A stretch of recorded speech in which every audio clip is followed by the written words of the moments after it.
Oh, howdy all, grab yourselves a beer, it is time for some Path of Exile discussion. Today I want to craft a belt for a cast on critical strike Ice Nova Assassin. Now, I'm going to bring up a list of the mods that you can roll on such an item. This is the website PoEDB, it's a fantastic resource and it lists all of the mods that can roll on belts. Now, the mods that I want to call your attention to are increased cooldown recovery speed. This stat is tremendously good on cast on critical strike builds. This allows your cast on critical strike to be ready to proc again faster than it otherwise would be. Under normal circumstances, cast on critical strike is capped at 1 proc per 150 milliseconds.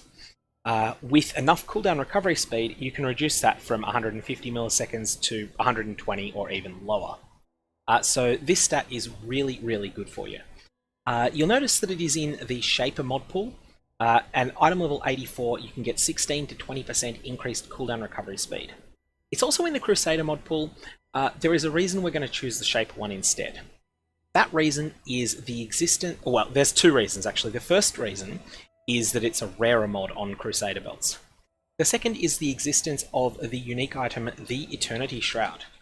And I'll bring up the item in case you're unfamiliar with it, but the Eternity Shroud is a unique item that drops from the Uber Elder encounter, and what it does is that it provides a significant bonus to converting your elemental damage, well, not converting, giving you additional chaos damage based on elemental damage you deal, based upon the number of Shaper items you have equipped. I'm not planning to use the Eternity Shroud on this build. However, it is possible that I could hit something that is absolutely perfect for an Eternity Shroud build. It'd be a shame if I wasn't able to make maximum use out of that.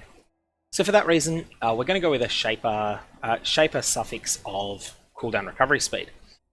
From the Redeemer mod pool, what we want is increased damage with hits against chilled enemies. Just because the numbers on this are so high, 36 to 40% is really good. And we're going to use that in conjunction with the chills. That being a Pandemonious build, we're chilling pretty much everything. So, I have picked up, in trade with another player, I paid 10 Chaos Orbs for an item level 86 Stygian Vise. Stygian Vises are the best belts in the game. I have then taken that belt and slapped it with a Redeemer's Exalted Orb. That then turns it into a Redeemer-influenced Stygian Vise, and adds a single Redeemer mod.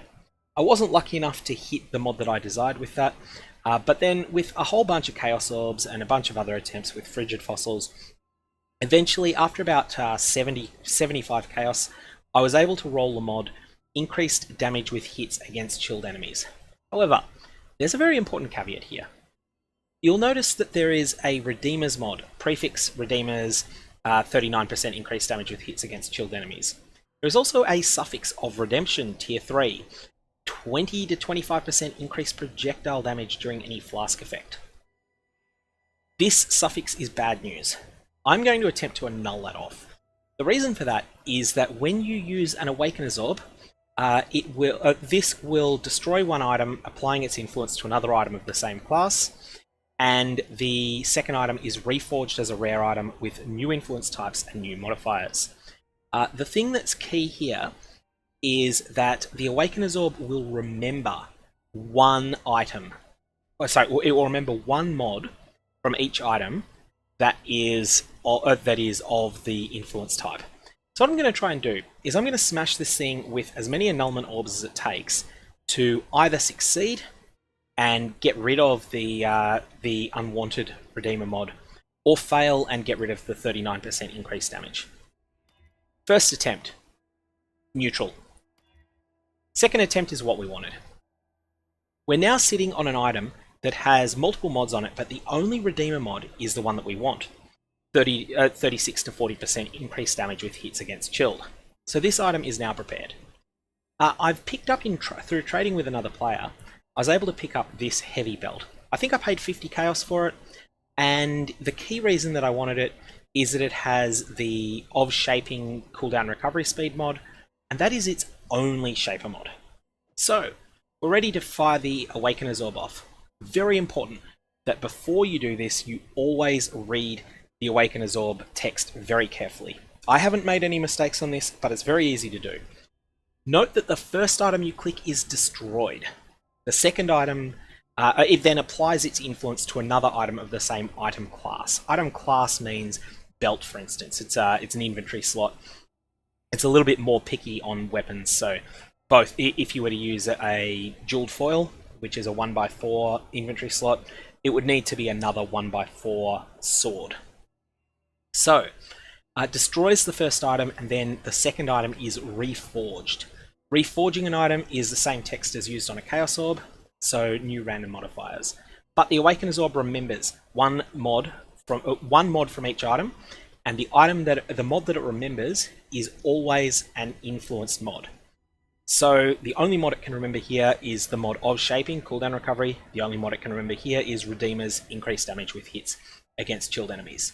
All the other mods are going to get scrambled, but let's go for it. Click the Shaper belt first, then the Redeemer one.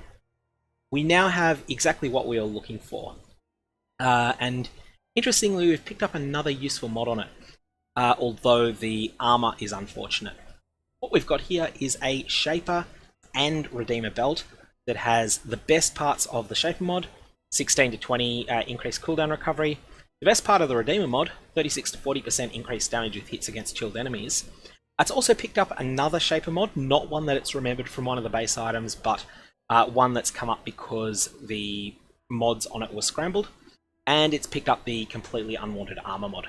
What we're going to do at this point is find Divine Orbs, because it's just by chance it's rolled them at the bottom of the possible tiers. So we have 16% cooldown recovery and 36% damage. We want higher on both of those. That's higher, but not by enough. And that's looking a bit better.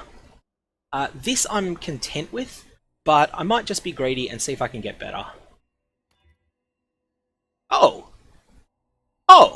Oh, that's perfect.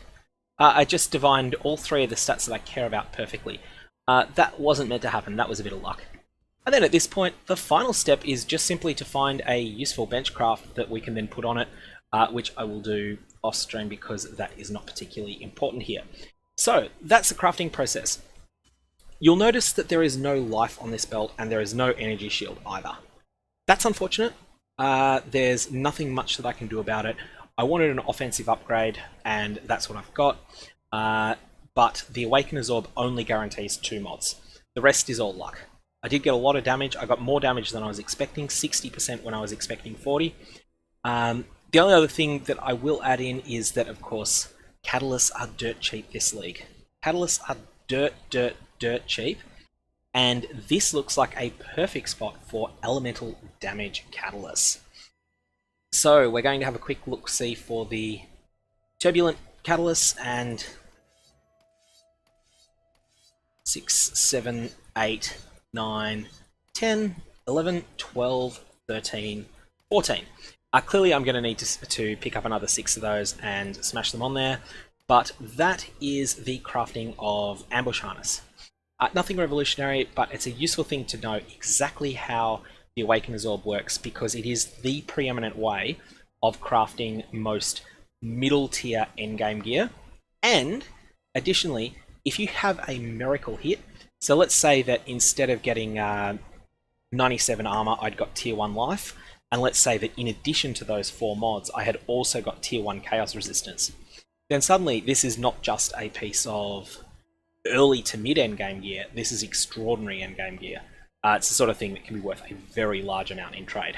Of course, I've got to pick up an Abyss Jewel for this, but even as it is, this is just a nice damage upgrade over what I had before. If you got any comments or questions, fire away below. Otherwise, I'll leave it there. I hope you have a good one.